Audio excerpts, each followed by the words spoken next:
Some sins do not perish in fire. They smoulder quietly beneath the ashes of silence. It begins in a modest boarding house on the edge of Sheffield, where a vanished lord lives under a borrowed name, and where the past has come calling with a relentless tread. Where are you tuning in from, and what time is it there? Let me know in the comments. The coals are low, but the truth still glows beneath them. Let's walk with Holmes into the smoke that memory cannot dispel. The morning that followed was one of those dreary affairs when London seems to hold its breath beneath a shroud of cold mist, and the gas lamps flicker uncertainly against the pale light of dawn. From my window at Baker Street, I observed the sombre skyline, where chimneys exhaled thin curls of smoke that blurred into the murk.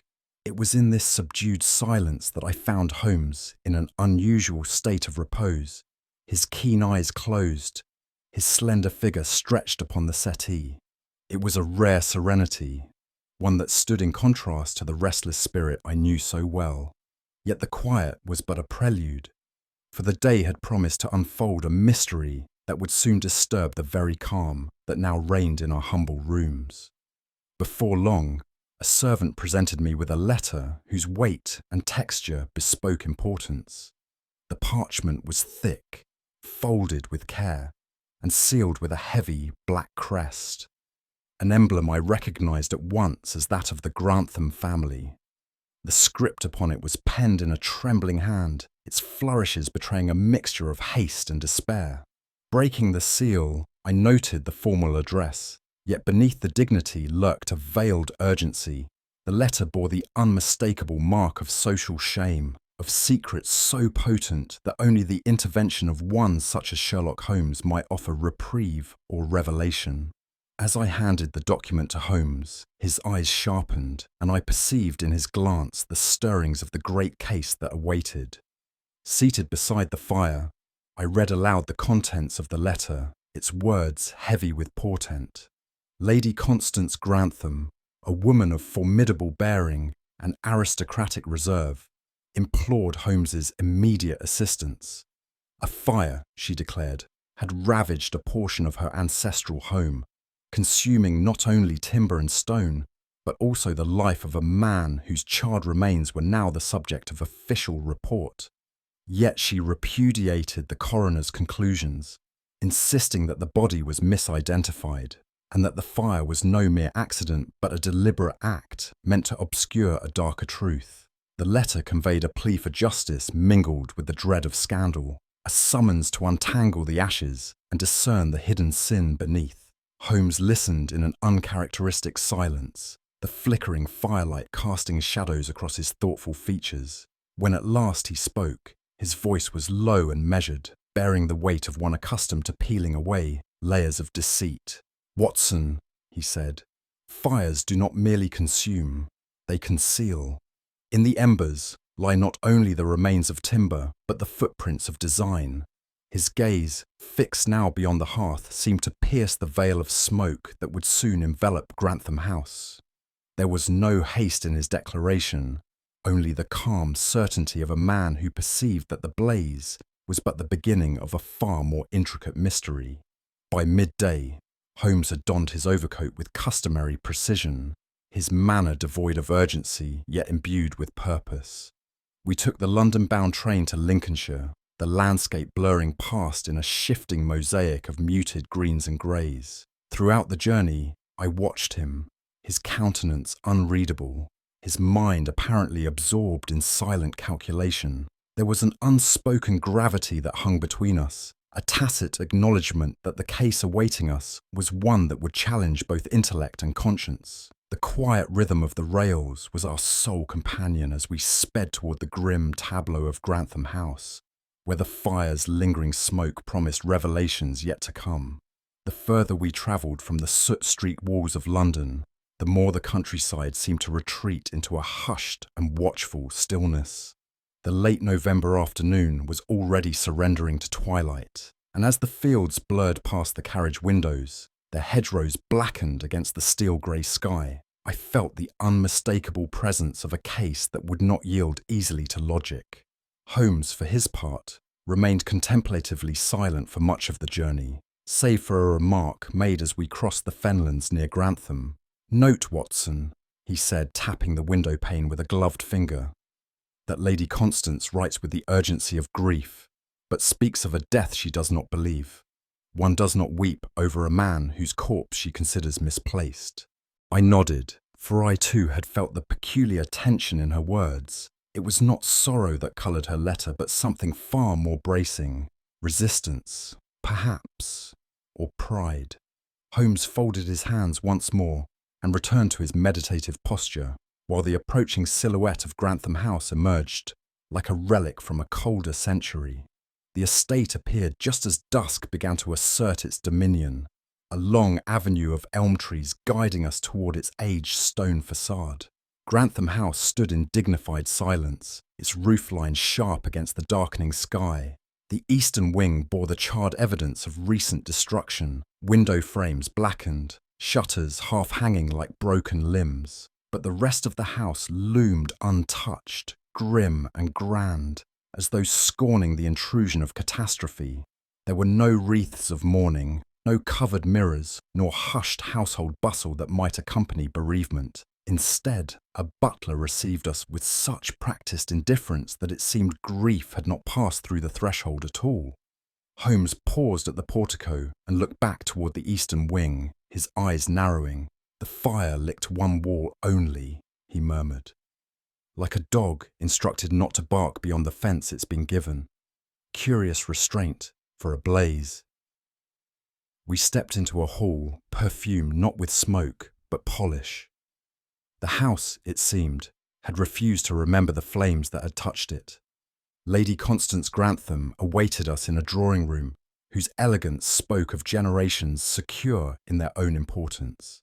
She did not rise when we entered, nor did she extend her hand. Her figure was tall and uncompromising, her hair bound into a silver knot that permitted no softness. She addressed us with the formality due to gentlemen, and yet beneath it pulsed something steely and austere. "I trust your journey was tolerable, Mr. Holmes, Dr. Watson," she said with a faint incline of her head. "I fear I have summoned you under circumstances neither welcome nor decorous." Holmes responded with a bow that was neither servile nor warm. "Unwelcome truths are often more instructive than flattering lies, Lady Constance. You believe your husband is not the man the constables hauled from the ash." She did not flinch. "I believe the coroner identified the wrong corpse, yes, and I believe someone wished me to believe otherwise." It was not grief that spoke from her lips, but pride sheathed in anger. And yet, in that reserve, I thought I glimpsed something else. Not sorrow, but the ache of one who refuses to be made the fool. Lady Constance recounted the night of the fire with the calm of one who has told it often and been disbelieved each time. She had retired early, as was her custom, leaving her husband to his books in the East Wing study. The blaze had awakened her near 2 o'clock, and by the time the servants roused themselves, the wing was engulfed. The fire brigade arrived too late to save the structure, or the body they would later claim as Lord Grantham's. "But I tell you," she said, her voice level yet charged with certainty, "the man they found was not my husband. He was too short for one. His ring was on the wrong hand, and the gait described by the coachman who saw him last did not match that of Alaric Grantham. My husband bore a limp left leg. This man had no such impairment. And the signet ring, I had it fitted. I know the breadth of his knuckle better than any mortician." Holmes listened without interruption, his head slightly tilted. I made notes in my journal, though already I sensed that this fire had burned more than timber. It had altered something essential in this household, a certainty, a silence, or perhaps a secret long overdue for daylight. The drawing-room fell into quiet as Lady Constance completed her account. The fire crackled in the hearth with an indifferent rhythm, and the heavy clock above the mantel clicked out the seconds with exaggerated solemnity. Holmes remained seated, his fingers pressed together, his gaze drifting not to the lady, but to the portraits lining the upper wall. "You speak with assurance, Lady Constance," he said at last. "Yet I note there is a name absent from your recounting, a person whose presence, or absence, has not been explained." A flicker crossed her countenance, not of surprise, but of subtle restraint. "I have mentioned all who matter in this matter," she said quietly. Holmes offered a faint smile. "Indeed, and yet it is often those we do not mention who weigh most heavily upon a household." She did not respond. A log shifted in the hearth, releasing a sharp crack and a trail of sparks. Holmes stood, brushing a speck of ash from his sleeve. "I should like to see the remains of the east wing, Lady Constance," he said, his tone neither deferential nor cold, "before the night grows too thick with memory." She rose without a word and rang the bell. The butler reappeared with uncanny promptness, as though summoned by premonition rather than bell. As we followed him through the halls, I felt the air thicken, not from the soot of a fire long past, but from the presence of things unsaid. The scent met us before the ruin did, acrid, clinging, faintly sweet, in that disturbing way that fire lends to things it should never have touched. The eastern wing of Grantham House, once the seat of its master's private pursuits, now bore the scars of sudden destruction. Charred beams jutted out like ribs from collapsed ceilings. Walls were streaked with soot and time, their former elegance hidden beneath blackness. Holmes walked slowly, each step measured, his cane tapping with a deliberate rhythm. Dust stirred with our passage, mingling with the remains of things once polished and prized. I felt, as I often had before in scenes of tragedy, that we were intruding not upon a crime scene, but upon a memory desperately trying to erase itself. Yet beneath the ash, there remained something else, not grief, but concealment. The silence of the ruin was not the silence of mourning. It was the silence of a room that had been made to forget. It was within what remained of Lord Grantham's study that Holmes paused, his gaze drifting across the skeletal remains of bookshelves and the warped contours of a mahogany desk. The wallpaper, once patterned with Tudor roses, had blistered into indistinct shapes that curled like old skin. There was no sign of haste in Holmes's movements, only the quiet assurance of one attuned to the language of disorder. "Note the arc of the flame, Watson," he murmured, indicating a curve of singed plaster above the hearth. "Fires that begin naturally do not select their directions so consciously." He pointed toward a section of the wall where the pattern of scorching terminated abruptly, as if held back by some invisible force. The air was colder here, still laden with the acrimony of burning paper and scorched varnish. Yet it was not merely the fire's reach that had been strange, but what it had chosen not to consume. Holmes moved toward the desk with purpose, as though it had whispered something he alone could hear. Behind the desk stood an iron safe, its brass fittings dulled by heat but otherwise intact. The wall around it had blackened fiercely, leaving soot smudged in streaks like claw marks, yet the safe itself bore little more than superficial damage. Its paint had blistered in places, but the lower third remained remarkably clean, untouched by the inferno that had devoured the bookshelves to its left. Holmes crouched, examining the base. "Notice the gradient," he said. "The fire rose here, not fell. It flared along the walls, avoided this entirely. Why?" He ran his hand over the iron casing. "Not negligence, Watson. Selective omission. Either the fire was arrested by an accelerants pattern, or someone shielded this deliberately." I bent beside him, running my fingers along the flagstones beneath the unit. They were cold, but unmarked. There was no trace of pooling flame or structural collapse. The fire had danced with deliberate choreography, and this safe had been left as its untouched stage. Amid the debris near the hearth, Holmes paused again, kneeling beside the melted remains of what once might have been an elegant brass candlestick. It had collapsed inwards like a flower folding at dusk, its form disfigured but not beyond recognition. From within the warped base, Holmes drew out a blackened object with the tip of his cane. "What do you make of this, Watson?" It was a broken key shaft, half fused, grotesquely twisted by heat. yet unmistakably of the sort used in older lock mechanisms. Holmes held it between his fingers, his brows narrowing. "A key concealed in the base of a candlestick," he said softly. "A desperate trick, or a moment of sabotage. But which?" The surface around the candlestick was marked by drips of wax, half melted into the grain of the scorched floor. It had stood near the safe, that much was certain. Whether it had opened it, or failed to, was a question that now hovered in the thick air like the last breath of smoke. It was I who noticed the fragment of parchment near the hearth, a corner of browned vellum that had somehow resisted the flame's appetite. I handed it to Holmes, who held it to the light filtering through the shattered casement.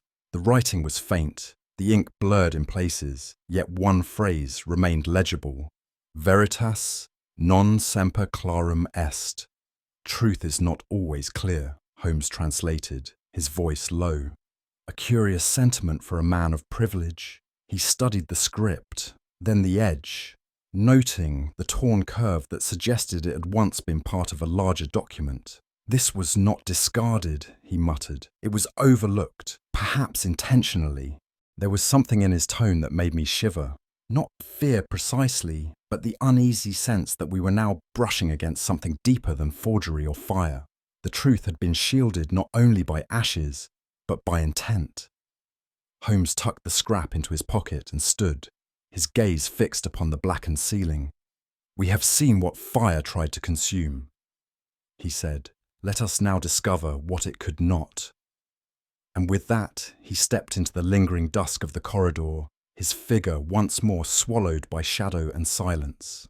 There is a certain hush that hangs in the lower quarters of an old country house, a stillness not born of sleep, but of centuries of practiced discretion. In the hours following our inspection of the East Wing, Holmes requested that we be led down into the servants' domain, that curious subterranean world where eyes see more than they are permitted to speak, and truths take refuge behind duty. The corridor that led to the kitchen and the adjoining quarters was cool, narrow, and scented faintly of soap and coals. Lady Constance did not accompany us. Instead, she dispatched a housekeeper who spoke little, yet watched us with the weary scrutiny of one who had seen many masters come and go. "They won't tell you much," she muttered once, not unkindly. They were loyal to him, even when he gave them little reason. Holmes smiled faintly. "I have found, madam, that silence is not a void, but a form of punctuation, and punctuation, like all things, may be read." We entered a common room where three figures sat stiffly at a long wooden table, an aged butler with trembling hands, a pale parlour-maid clutching her apron's edge, and a gardener who stared blankly ahead, as though regarding something far beyond the panelled walls. The air was thick not only with the lingering scent of smoke, but with something colder, fear, or perhaps the habitual suppression of inconvenient memory. The butler introduced himself as Giles. His thin shoulders sagged beneath the weight of a coat that had once been fitted and now hung from him like a burden. His voice, though frail, retained the timbre of an older order of service, a tone cultivated in the drawing rooms of men who believed loyalty to be their due. "I had stoked the fire in the east study at 10:30, he said, after Holmes had seated himself without invitation. The master was alone, reading. He dismissed me shortly thereafter. I retired to my room." Holmes inclined his head. "You saw no one enter thereafter?" Giles hesitated. "Not from doubt, I thought, but from calculation." "No, sir, none." Holmes steepled his fingers. "Curious. The fire brigade records state that 2 decanters were recovered from the hearth, not one. Do you make it a habit to lay a second glass for an empty chair?" The old man blinked once, slowly. "I do not, sir." A pause followed, long enough for silence to become its own form of confession. Holmes asked no further questions. It was clear to both of us that Giles's memory contained more than his words allowed. His timeline was rehearsed, precisely measured, but strangely barren, and I could not help but wonder whether his service to the late lord extended to preserving the dignity of his master's final guest. The parlour-maid, whose name was Elsie, was no more than 17. She was pale as bone china, with eyes that flickered nervously each time Holmes addressed her. She did not sit when invited, but remained standing, her hands wringing the hem of her apron with an energy that betrayed her thin voice. "I heard something," she murmured, after Holmes had asked what she recalled of that night. "A door, just after midnight. Heavy. It sounded like the east wing. But I did not leave my room." "You are certain it was the east wing?" "I'm not certain, sir. Only—" Her voice dropped, and she looked at the floor. "That side of the house sounds different. The hinges, they scrape." Holmes was watching her with the stillness of a predator not yet pouncing. "And did you hear voices?" She hesitated. "No words. Just movement. But it didn't sound like the master." "No. No, sir. Mr. Grantham walked heavy, favouring his left. This was quicker, lighter. And yet you told no one." I thought it must have been Mr. Corven. He had arrived that evening, but—" She bit her lip. Holmes's gaze sharpened. But Lady Constance said he never came inside." That final sentence hung in the air like the echo of something unsaid. Holmes thanked her with a nod, but as she retreated, I saw in her eyes the unmistakable sheen of dread. Whether it was fear of having heard the truth, or fear of having spoken it, I could not yet say. The gardener, whose name we learned was Merrick, was a man of few words and even fewer inflections. He stood by the hearth with a kind of statuesque defiance, arms crossed over his chest, the cuffs of his trousers still dark with damp soil. Holmes regarded him quietly. "You tend the paths beyond the eastern hedge?" "Aye." "You were out that night?" "No." Holmes's eyes dropped to the man's boots. "It rained before midnight. Your boots tell a different story." Merrick did not blink. "I went out the next morning, before sunrise. To look at the damage?" A pause, then a grunt. "To see if it had taken more than the wing." "And had it?" Merrick met Holmes's gaze unflinching. "I found tracks, sir, but not the kind a gardener should speak of." Holmes offered no smile, only a nod, one that acknowledged both the man's reticence and the reluctant truth hidden behind it. We left Merrick to his silence, though it was clear that his boots had walked closer to the truth than his tongue would ever willingly tread. Later that evening we found Lady Constance alone in her late husband's former study, or what now remained of it. The charred beams had been cleared, but the scent lingered, smoke and something more elusive, like burnt ink or forgotten resolve. Holmes, standing by the shattered window, turned to her. "May I inquire, Lady Constance, when last you saw your husband alive?" She took a long breath before answering. 4 days before the fire, he dined alone. We had taken to separate meals. Was there an estrangement? "A weariness," she replied. "We had learned to disappoint one another quietly." Holmes inclined his head. "And the eastern wing, was it his sole domain?" "He had withdrawn there almost entirely, locked the doors, wrote letters I never saw, received guests I never named." Her voice had not wavered, but her eyes remained fixed on the corner where a bureau had once stood. "I came to believe there were secrets more loyal to him than I had ever been." Holmes turned back toward the ruined fireplace. "And did you attempt to enter that wing in those last days?" "I was not invited, nor inclined." She rose then, the weight of her confession resting as much on what she had withheld as on what she had spoken. And as we returned to our rooms that night, I sensed Holmes had already begun assembling the fragments, footsteps, glances, and silences, into the beginnings of a shape not yet fully seen. It was near dusk, and the air held the brittle chill of oncoming frost when the knock came at the side door of Grantham House. A footman, cheeks flushed from haste, delivered the message that a local coachman, one Mr. Phelps, wished to speak with Mr. Holmes. Holmes, without rising from his chair, simply said, "Bring him in." The man who entered bore the leathery complexion of one long accustomed to wind and rain. His cap remained clutched in his hands, and his eyes, though steady, held the faint apprehension of one unused to parley with gentlemen. "I drive the mail coach between Grantham and Stamford," he began, his voice roughened by weather rather than vice. "The night before the blaze, I passed the estate late, 11:30, by the gatehouse clock. There was a figure, cloaked and alone, who signalled me to stop. Asked to be let down by the entrance. Said he'd walk the rest of the way." "You did not recognise him?" Holmes asked. "No, sir. Didn't see his face. Spoke with a foreign accent, firm, clipped, paid in coin, not a note." "Did he give a name?" "No, sir."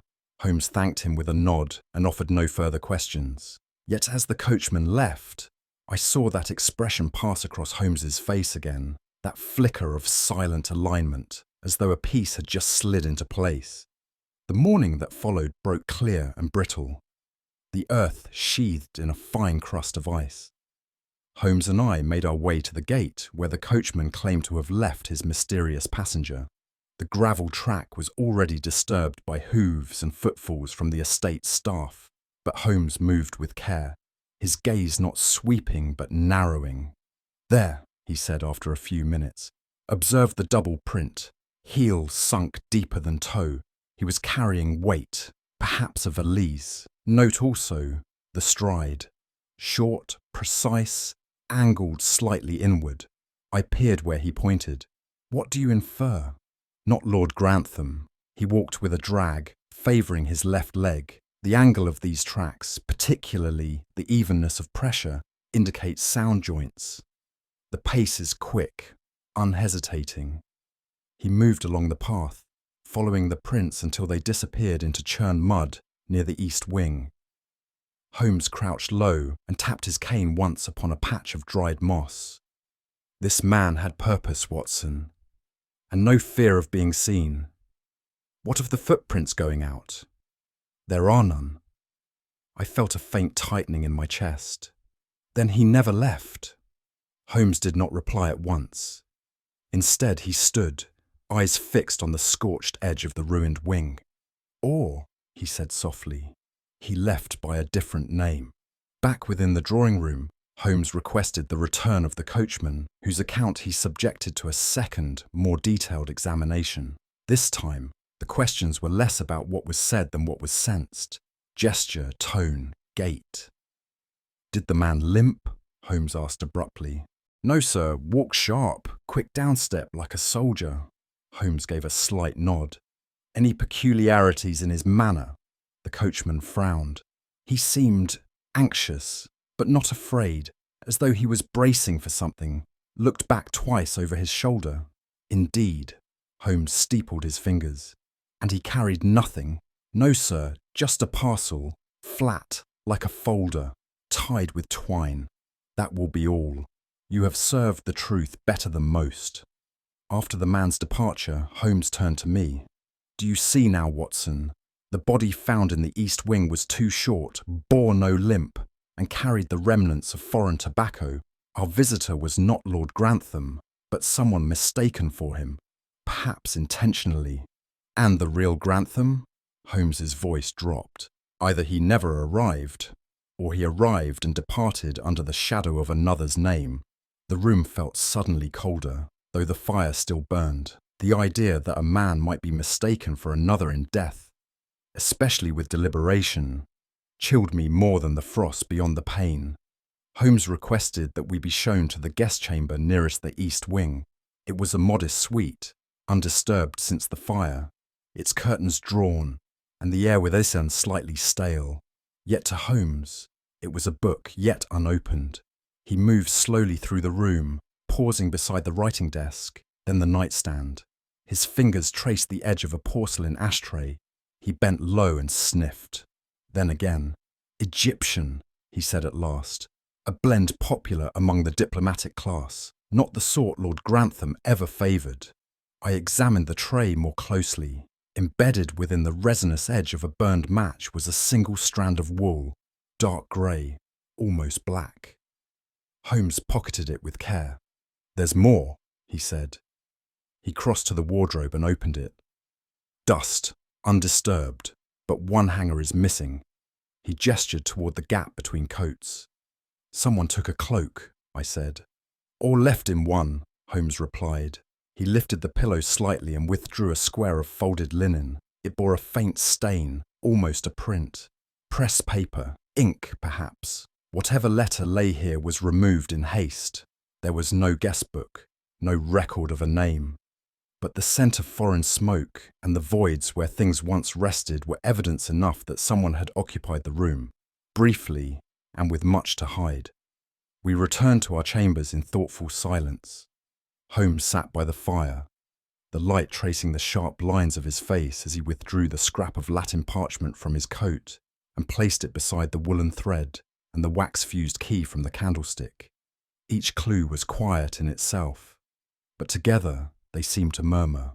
"I believe," he said finally, "that our visitor knew precisely where to walk, what to take, and what to burn, and more curiously, what to leave untouched." He tapped the Latin phrase with a finger. "Veritas non semper clarum est."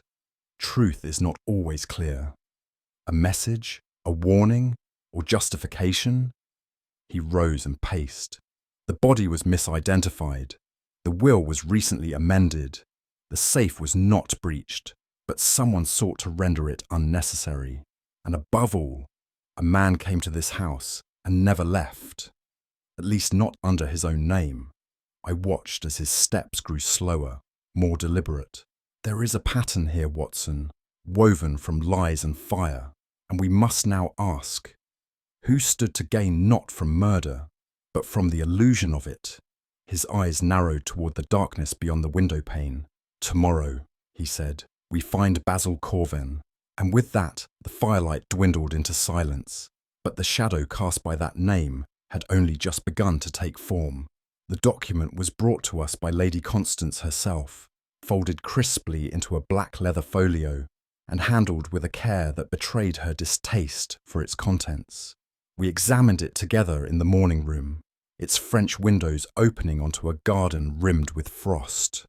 "It was amended 3 weeks prior to the fire," she said, her tone clipped. "I was not consulted, nor was I shown the terms until after the coroner's verdict."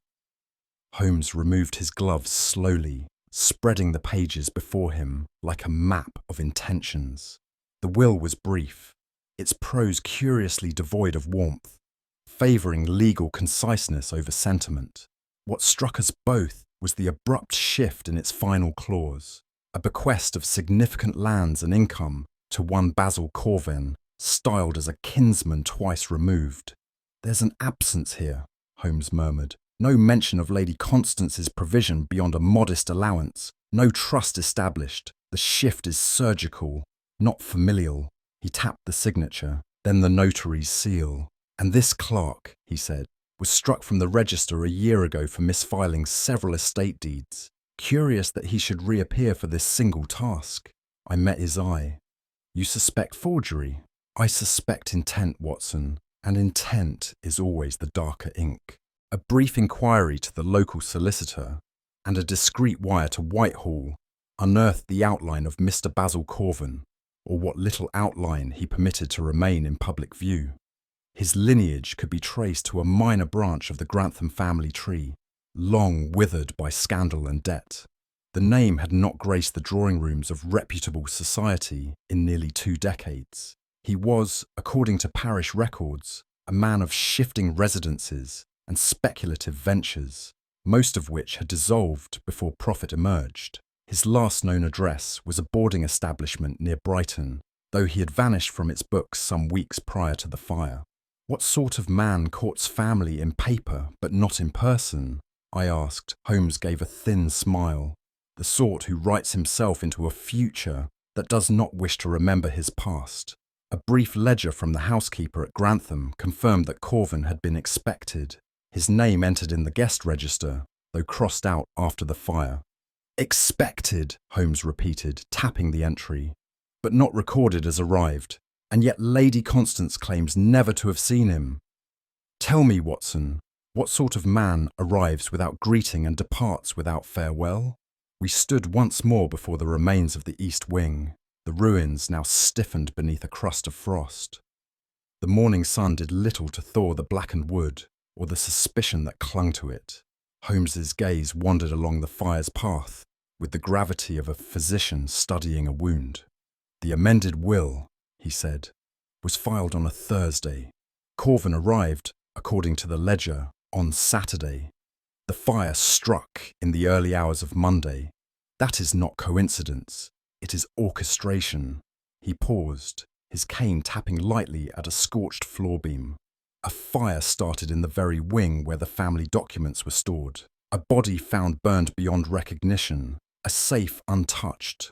All signs point not to passion, but precision. And yet, I said, what would he have to gain if his own name perished with the fire? Not his own, Holmes replied, his voice barely above a whisper. Another's. I felt a coldness in the pit of my stomach that had nothing to do with the morning air. If Basil Corven had come not to claim the estate, but to erase a life whose identity had the fire truly consumed, it was the valet, a stooped man named Hargreaves, who brought forth the envelope. He claimed it had slipped behind a drawer in Lord Grantham's dressing table, discovered only when the room was aired for the first time since the fire. Holmes received it without comment, yet I saw his fingers tighten ever so slightly upon the parchment.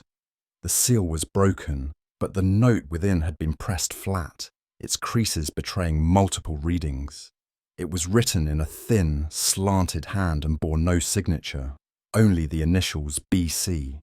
The language was oblique, but unmistakable in its undertone, a reference to debts paid in silence, of family loyalty strained thin, and of the correction of the bloodline before it falls into the wrong hands. Holmes laid it upon the desk beside the will and the charred scrap of Latin from the study. This, he said, is not the language of a cousin. It is the voice of someone who believes inheritance is not a gift, but a correction. He turned the letter toward the light. What troubles me, Watson, is not what this man claimed, but what the recipient never answered. That evening, as we sat once more in the dim light of our borrowed chamber, I observed a change in Holmes that I had seen only rarely in our long acquaintance. He was quiet, yes, but not in the manner of contemplation. It was a silence laced with unease. He stared at the fire, hands unmoving, eyes shadowed with something perilously close to fatigue. This man, he said at last, does not kill for passion. He kills for revision. He gestured to the will, to the guest register, to the letter signed with initials. He rewrites the family tree with matches and ink. He burns what does not serve the future he has imagined, and he cloaks it all in the illusion of grief. I said nothing. The mood had grown heavier than I could alleviate. Holmes looked to me. If he has failed, he said quietly, he will try again, and if he has succeeded... He let the sentence fade into ash. I understood then that this was no longer merely a question of arson or inheritance. It was a matter of erasure, and erasure, as Holmes had once said, is the most patient crime of all.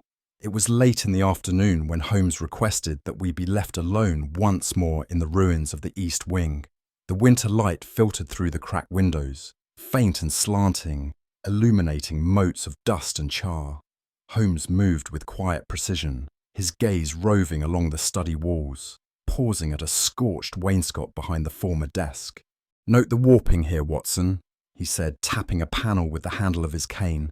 The fire licked it but did not consume it, a surface too tightly sealed for the flame's breath.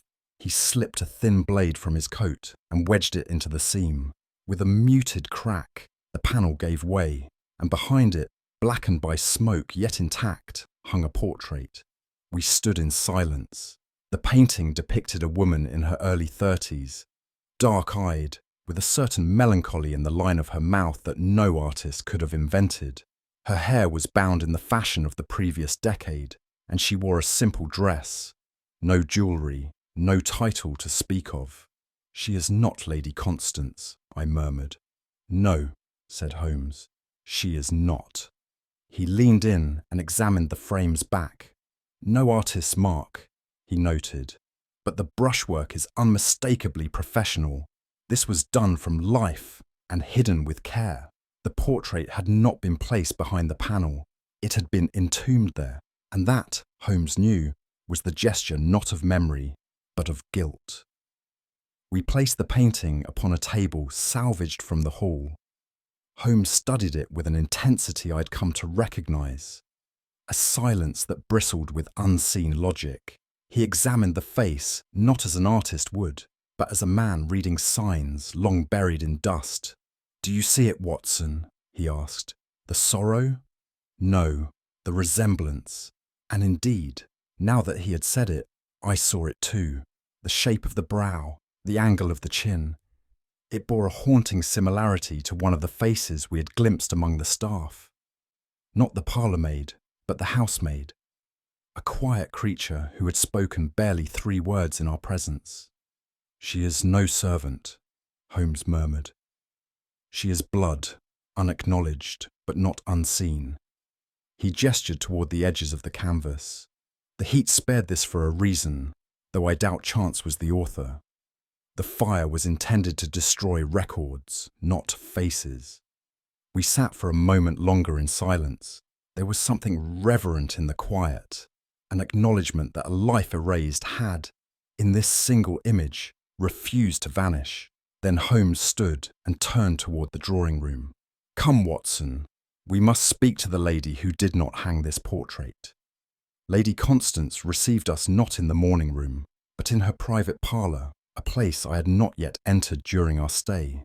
It was a chamber of stern elegance, clean lines, dark velvet curtains, and a single porcelain vase of lilies whose whiteness seemed almost accusatory. Holmes, with uncharacteristic delicacy, placed the portrait upon the sideboard without a word. She did not move.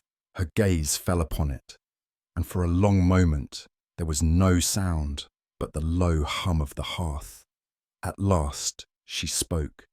"You found her then?" "She was not far," Holmes replied gently, "only hidden." Lady Constance did not weep. She closed her eyes once briefly, as though allowing herself to see something long denied. She was Alaric's daughter, born of a French governess, Marie Delon. He met her in Paris before our marriage. There was no scandal, only silence. I was made to understand that the child had died in infancy. That was the arrangement. But he lied. "And you learnt the truth?" Holmes asked. 6 years ago. A letter intended for him arrived while he was abroad. I opened it." She crossed the room and touched the frame's edge. "I never told him. I did not want him to know that I knew." Holmes bowed his head slightly. "The fire did not begin the concealment, Lady Constance. It merely attempted to finish it. With Lady Constance's reluctant permission, the old safe, still stubbornly locked, was opened at last, its mechanism yielding to Holmes's subtle understanding of pressure and steel. Inside lay a small stack of letters, bound in a faded blue ribbon and marked with the initials MD. Holmes passed them to me, and I read the first. The hand was the same as the one from the note signed BC. Elegant, spare, almost too controlled. They were written from the south of France, then Sussex, and finally, a lodging house in York. "My dearest father," the letters began, and always with a tone that hovered between yearning and measured resentment. There were pleas, not for money, but for recognition, requests for meetings, forgiveness, or at the very least, acknowledgement. Each ended with a line that chilled me with its civility. "I remain, in silence, your obedient daughter." "It is clear she never ceased believing in him," I murmured. "Nor did he," Holmes said. He gestured toward the last envelope, unopened. It bore no stamp, no date. Inside was a short note, 3 sentences only. "I have made arrangements. The past is no longer sufficient. If I cannot inherit, then I must be remembered. Not a threat, Holmes said. A promise, or perhaps a resignation. Holmes requested access to the legal documents stored in the estate's archive room, a space untouched by the fire, its walls lined with tin boxes and bound folios. The steward, still visibly shaken by the estate's upheaval, allowed us entry. I am looking, Holmes said, for one document whose presence would render all others moot. We searched in silence for nearly an hour.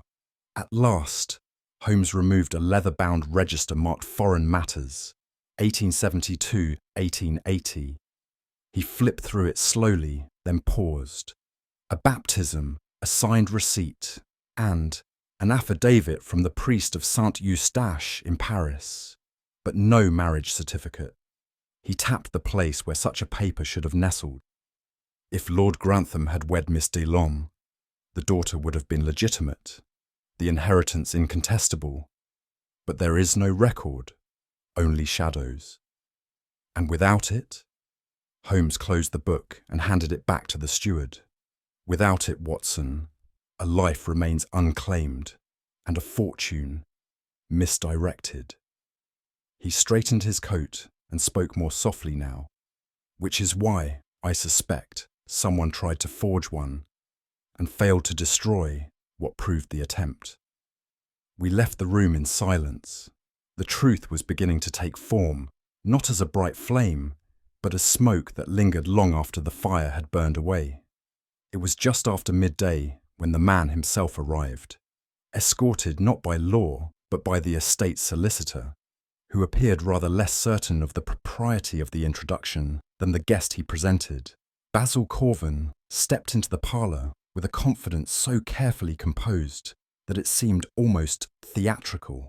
His figure was wiry, his dark hair brushed back from a narrow brow, and his moustache immaculately trimmed in the continental style. "Mr. Holmes," he said with a slight bow that stopped just short of humility, "I had been made aware of your presence. I trust your investigations have proven stimulating." Holmes regarded him with the silence he so often reserved for the unworthy. I could not help but observe the strange harmony of contrasts in the man before us, his gestures courteous, yet his eyes darting with the wary precision of one whose thoughts must be guarded at all cost. "You are not what I expected," Holmes said at last. Corven smiled. "Few people are." He took the seat offered to him without waiting, folding one leg over the other in a manner that betrayed neither anxiety nor ease, but something in between. A balance struck only by men who fear the weight of their own invention. As the fire crackled behind him and the wind pressed faintly at the windows, I sensed that the room had grown colder. It was not merely Corven's arrival, but the shadow he cast, which would not easily depart. Holmes remained seated, his fingers pressed lightly together in the familiar steeple of contemplation. Corven, by contrast, assumed the air of a man at the periphery of some minor inconvenience, polite, poised, and not a little amused. It was a studied indifference, and Holmes, as ever, began where theatre could not defend. "You were expected at Grantham House on the weekend prior to the fire." "I was." "You arrived late in the evening?" "I did." "You did not sign the guest register." Corven offered a shrug. "The steward was not present. I did not find it necessary." "Nor did you inform Lady Constance." "I believed my presence would be more easily explained after the will had been made public." Holmes nodded faintly. "You are frank." "I am practical." Holmes's gaze sharpened. "And were you similarly practical when you placed the letter from Marie de Long in Lord Grantham's safe, or when you copied her handwriting to forge the final one?" A flicker, nothing more than a tightening around the mouth. "You presume too much, Mr. Holmes." Holmes leaned forward slightly. "Do I? Your hands are too clean, Mr. Corven, for a man who has been rooting through the ashes of another's life." For the first time, Corven said nothing. And in that pause, it was clear that beneath his confidence stirred something far more ancient than arrogance, the first stirrings of dread. Holmes drew a folder from beneath the side table and set it on the desk with quiet finality. "I dislike drama," he said. but I abhor deception. From within the folder, he produced a facsimile of the amended will and placed it beside a series of letters in the same hand. He then withdrew a single sheet, Marie Delon's last correspondence, found in the safe. The clerk who witnessed this signature, Holmes began, tapping the seal, was discharged for fraud a year prior to this document's date. He had since been living under another name in Dover. He opened another sheet. This letter, allegedly from Lord Grantham, contains the same linguistic oddities found in the forged codicil, namely, his use of the phrase temporal estate, a term he had never once employed in any prior writing. He turned to Corven. The handwriting is close, but not perfect. The slant is too rightward. The pressure, inconsistent. You practiced, yes, but you lacked the patience of a clerk and the habit of the man you imitated. Corven's jaw remained set, but his eyes betrayed the struggle within. And the motive? I asked quietly. Holmes's voice was steady. Inheritance, identity, and the need to bury a truth that might have made him second to a daughter born beyond wedlock. There was no denial, only stillness. Holmes rose and paced slowly before the hearth, his back to us as the flames flickered. The fire was not rage, it was strategy. It began at the far end of the east wing, near the shelves of legal papers. Its spread was directed, igniting all but one structure, the safe. Why? He turned. Because the safe held the only piece of writing Lord Grantham truly valued, not the will, but the letter from his daughter. And though you did not destroy it, Mr. Corven, you gambled the flames might. Corven's expression did not change, but his fingers clutched the chair's armrest with unconscious pressure. You entered as guest, left as ghost, and ensured that the man who died appeared to be Lord Grantham. You meant for the body to obscure your exit, while the fire disguised your purpose. And yet, I added, he miscalculated. Holmes nodded. The fire failed to destroy what mattered, the wax-fused key, the portrait, the paper fragment, each one a survivor of your design. Corven said nothing, but his breath had quickened. Not fear of capture, perhaps, but fear of something worse, exposure. Holmes lowered his voice. You burned a wing, you buried a man, but the truth still breathes, Mr. Corven, and breath, as you may learn, is louder than fire. For several moments there was no sound but the gentle shifting of embers. Corven's composure, so meticulously maintained, had cracked, but not shattered. He stared into the hearth as though the fire itself might offer reprieve.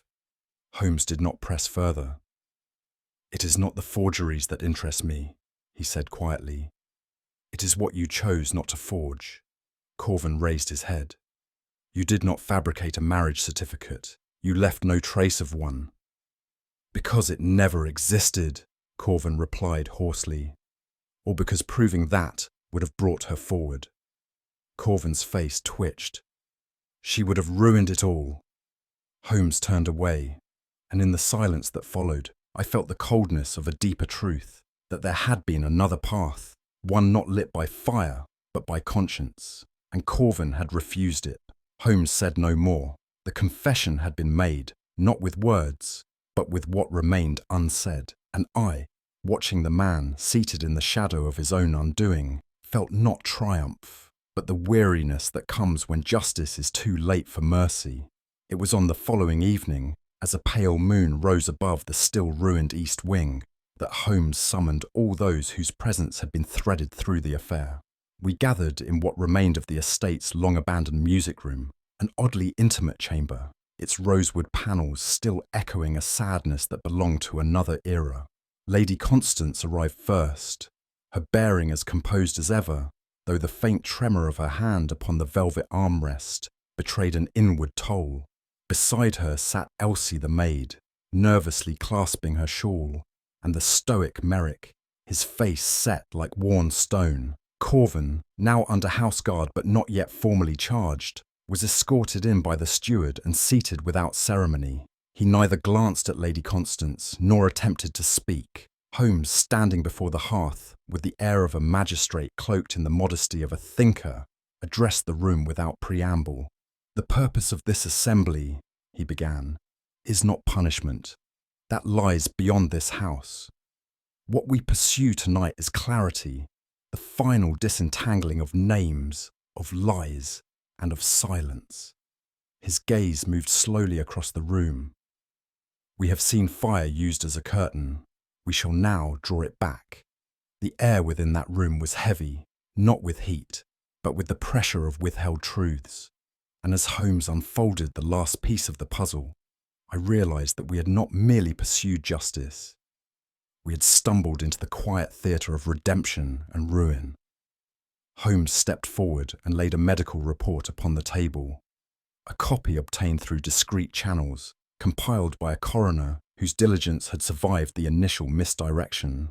"The body pulled from the ashes bore a wedding ring," he said, "engraved with the initials AG and the date of Lord Grantham's nuptials. It was this, and this alone, that led to the identification." Lady Constance nodded faintly, as if confirming the irony. "Yet," Holmes continued, "the corpse was 2 inches shorter than Lord Grantham. It bore no trace of the injury to his left leg, sustained in 1875 during a hunting accident in Wiltshire, and chronicled by his own physician." He turned to me. "Dr. Watson, you have seen war's work upon a man's stride. Would a healed wound of 20 years leave its mark?" "It would. Even in death," I replied. "There would be signs, calcification, altered femur length, but none were noted." Holmes held up the final page. "And most telling, a surgical scar on the abdomen, absent from Lord Grantham's known medical history, but present on one Basil Corven, documented during a procedure at the Hôtel Dieu in Paris." There was no need to dramatise. The silence spoke louder than any outcry. We had not found Lord Grantham in the ashes. We had found the man who tried to replace him.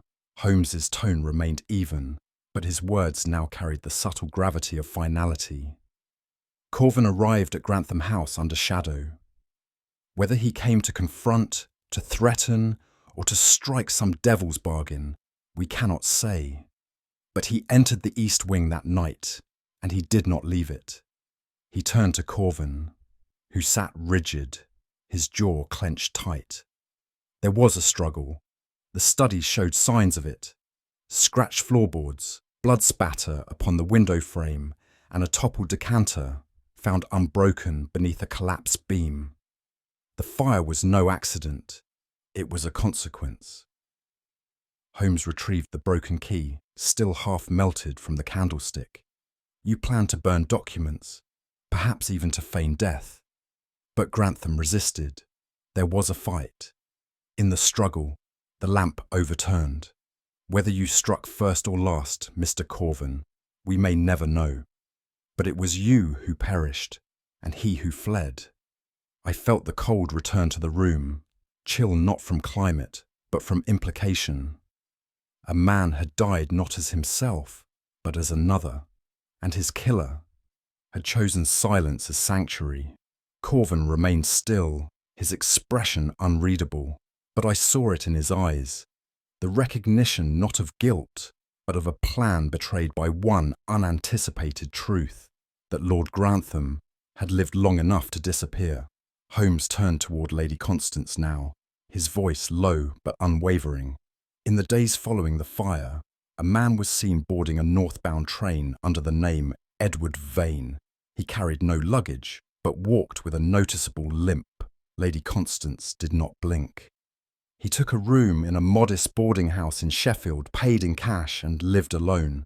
His letters, few and unsigned, were posted from a single district, but they bore the same hand as the ones addressed to your solicitor weeks before the fire. Ones you never read." She remained silent, but her hands, folded in her lap, had begun to tighten. Holmes went on. "He fled not out of fear, but shame. He had kept a daughter hidden. He had denied her a name. When Corven came, perhaps threatening exposure, perhaps demanding inheritance, he saw no path forward."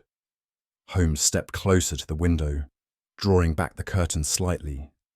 "And so he let Corven burn in his place." No one spoke. The wind outside sighed against the glass like an echo of the truth itself. Long buried, now unwilling to remain, she did not rise, nor did she weep. Lady Constance stared into the fire for some time, as though waiting for it to yield one last secret.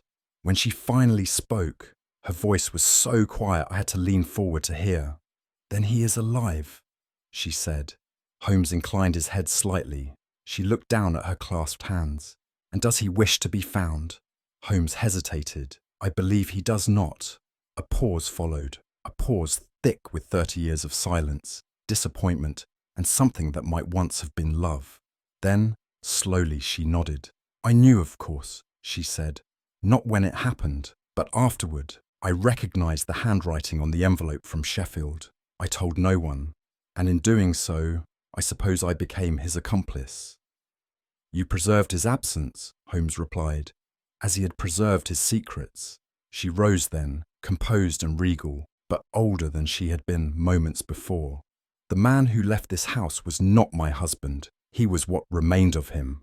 I thought then that no verdict would ever be passed, no court convened for such a man, but perhaps that was not the purpose of our presence there."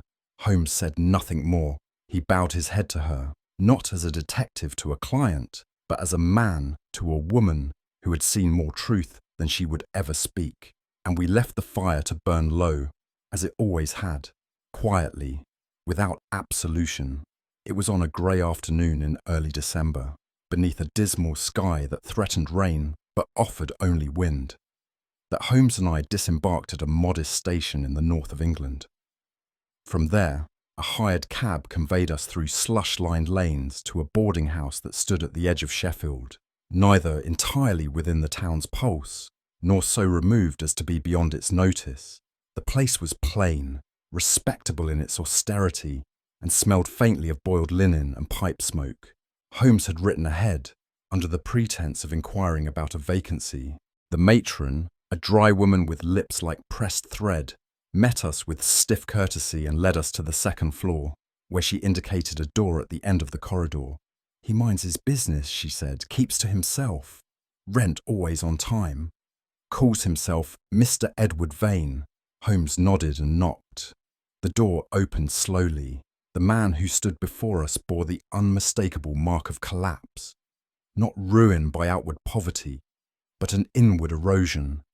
His hair had greyed unevenly, his shoulders stooped, and his eyes carried the vacant weight of a man who had buried too much of himself to ever unearth again. Holmes did not address him by name, nor did the man ask ours. "May we come in?" Holmes said softly.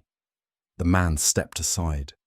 The room was small, an iron bed, a threadbare rug, and a writing desk worn smooth by decades of thought. Upon it sat no letters, only a single book of psalms, its corners softened by time. The fire in the grate was little more than embers, and no clock ticked on the walls. Holmes took the chair by the hearth. I remained standing. The man who had once been Lord Grantham stood by the window, his hands clasped behind his back, looking into a yard of bare trees and dripping stone. "I assume you know," he said without turning. "We do," said Holmes.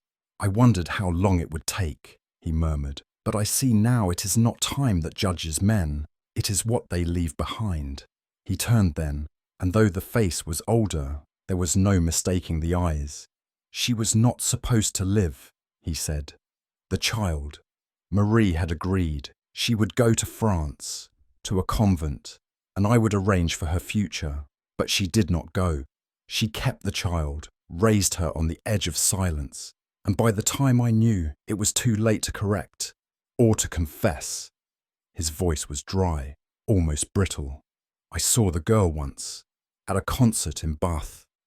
She was standing at the back, eyes like mine. I couldn't breathe." He sat then, hands trembling. Basil threatened to expose it all, force my hand. I met him that night in the study. Words turned, as they do, to things far worse. His eyes met Holmes's. "He died because I let him. The fire, I did not set it, but I did not put it out. For a time, there was no sound in the room save the faint hiss of the dying fire. Holmes sat motionless, his profile half illuminated by the glow, his expression unreadable. I too remained silent, for it seemed to me that we had crossed some boundary not only of crime, but of conscience. This was no villain, nor yet was he a man innocent of sin. Holmes reached into his coat and withdrew a letter, folded, sealed in unbroken wax. "She wrote to you," he said, again, weeks before the fire. Grantham took the letter, turning it over in his hands without opening it. He placed it beside the Psalms. "I no longer read them," he said simply. "There is no penance there." Holmes stood. "Justice, my lord, is a blade easily dulled by time, but conscience is a slow poison. You are not here because the law sent you. You are here because silence cost you more than truth ever would have." He paused. "I cannot decide whether that makes you noble or coward." "I have never been noble," Grantham replied. "There is one who may yet judge you," Holmes said quietly. "She has waited longer than most would." And with that, he extended a final courtesy, a card bearing Lady Constance's name. "Should you wish it," Holmes said. Grantham took it, but offered no word. His hand closed around it as a man might clutch the key to a locked grave. We departed without further exchange, and it was Holmes's silence, more than any speech, that lingered longest in that stairwell. That night, we returned to London on the late express. The countryside passed unseen, veiled by frost-blurred windows and the heavy curtain of reflection. Holmes was unusually quiet, though not from fatigue. His mind was, I could tell, still wound tightly around the moral tangle of the case.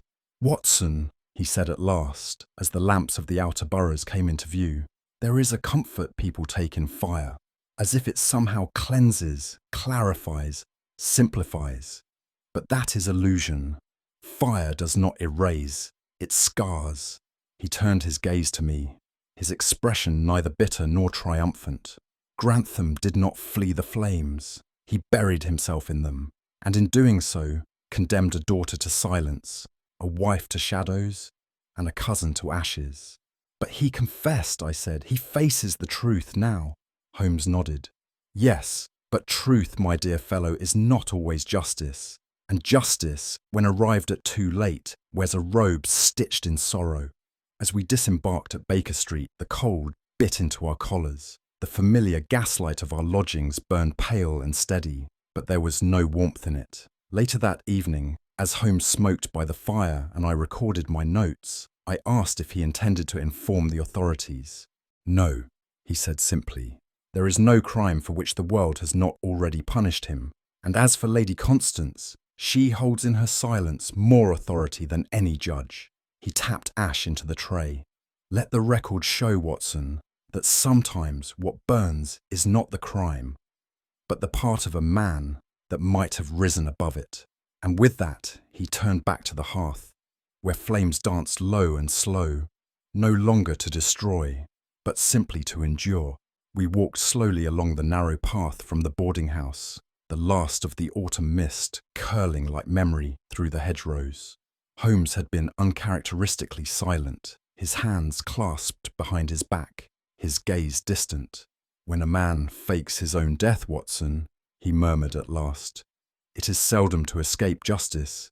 It is more often to escape judgment. And yet," he paused, eyes narrowing, "judgment finds him still, though it may wear the face of a wife rather than a magistrate." I said nothing. The shadow of Lord Grantham's quiet disgrace and Lady Constance's quieter mercy lingered between us, heavier than smoke. What do you think? Was Grantham's true crime the fire he started, or the truth he buried? Share your thoughts in the comments. I'd be curious to know your verdict, and if you've enjoyed this tale, do subscribe for more mysteries, and share it with others who walk where shadows and secrets still whisper.